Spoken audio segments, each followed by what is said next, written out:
Hi everybody, Patrick here from Engineering Shock Electronics, engineeringshock.com, and this is the Epoch Learning Center, project number 24. The Kickstarter is linked below. Got 3 days left, I believe. 3 or 4 days left until the campaign ends. Check it out. In this video, we're going to use the real-time clock. The real-time clock is a chip that keeps the current date down to the second. So the year down to the second. It's got a battery backup that lasts for a very long time. I've actually noticed with these chips, they're kind of weird in the sense that I've seen them keep the time even with the battery removed, but don't quote me on that. I have seen some funky stuff in that regard, but they're awesome chips. They're wonderful chips, and they're going to be great when we do some data logging later on the SD cards. But today I'm just going to show you how to, A, read them, decode them, and print to the serial monitor. We're also going to change the time. We can change the time at any given time, because, again, if the battery isn't connected, how is it going to remember what time it is? So the idea is that this thing's always working. It's actually got a little pin on there on the chip. You can't see it. It's labeled, I think it's 32K. So there's a 32 point something kilohertz signal that's an indicator that the chip is actually operational. And I have a test point on there that allows for me to test the chip. So there's two pins that we care about. There's the SCL and SDA pins. Now, what are they? They're the I2C lines. I2C is a communications protocol. There's tons of them. We used SPI for the little buddy talker chip. So now we're using I2C. And so how this works basically in a quick overview is that when we talk to the RTC, the real-time clock, we'll send it an address to say, hey, I'm talking to you. If the real-time clock says, hey, someone's talking to me, they just sent me my address, say 0x25 hex, then it'll wait for a command. Then the chip will send it a command, and then the chip will determine what command was sent, and it'll respond in kind. So if we say, hey, RTC, are you there? It knocks to the correct address. Real-time clock says, heck yeah, it returns with an acknowledgement, and then it'll say, what do you want me to do? Chip will say, I want you to read me back the current date. Chip will say, okay, and it'll send back the current date. So there's a clock and a data line.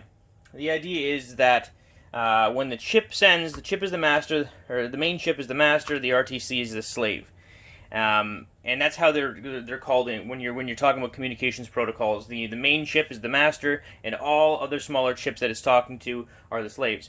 And so every time there's a bit being sent from the main chip to the RTC, the main chip controls the clock line, so it controls the data and the clock.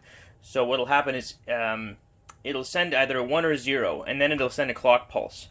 The RTC will detect that clock pulse, and on the positive or negative edge, depending on how it's programmed, it'll sample the data on that changing edge. So what I'll do is I'll actually later on in another video I'll actually show you the I2C lines under an oscilloscope. I have to get a second probe.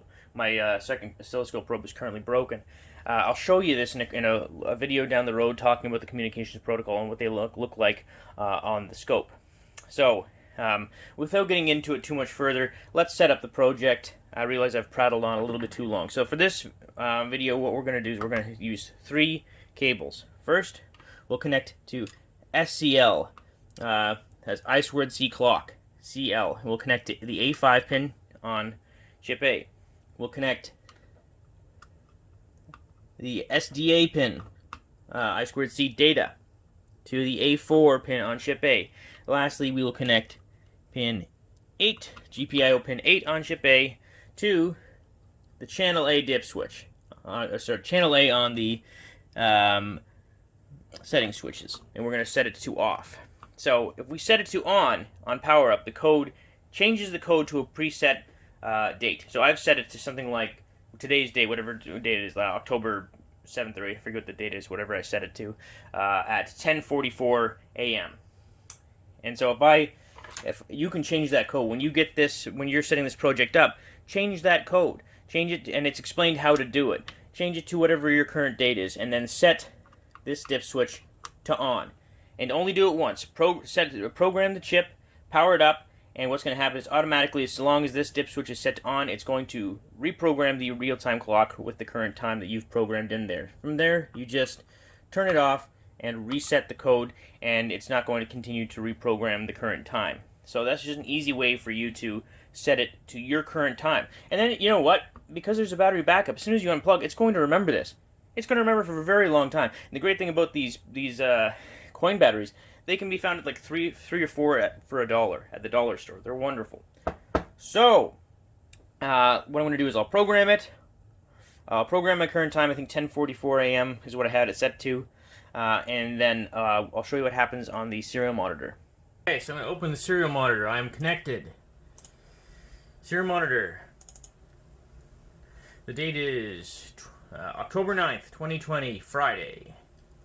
10:53 a.m. So, it's been running. What I'm going to do now is I'm going to stop the serial monitor. I'm going to set my dip switch to on, and I'm going to reset. And now I'm going to set the dip switch to off because it's still running, and I would have changed it to 10:44 a.m., which is what I programmed it to a few minutes ago. 10:44, 9 seconds. 10:44, 12 seconds. There's a 3-second delay at the end of every loop, and it's going to continue to do that. And even after I power off, it is still remembering the time because it's such a low power chip. That little battery is going to last for a very long time. And when it needs to be replaced, it's as simple as setting that dip switch and making a minor change to the code. That's all it is. Thanks for watching, everyone. I hope you'll check out the Kickstarter. It's linked below. I'm very excited for the for Project 25. We still have quite a few blocks left that we need to cover, but that's half the fun of these videos. And once all of those project blocks are done, then I can start making some even larger projects, and hopefully I'll have the 200 Epochs that I've had ordered and manufactured in within the next month or so, and I'll be sending out the rewards. So thanks again for watching, everyone. Take care of yourself, and happy Thanksgiving from Canada.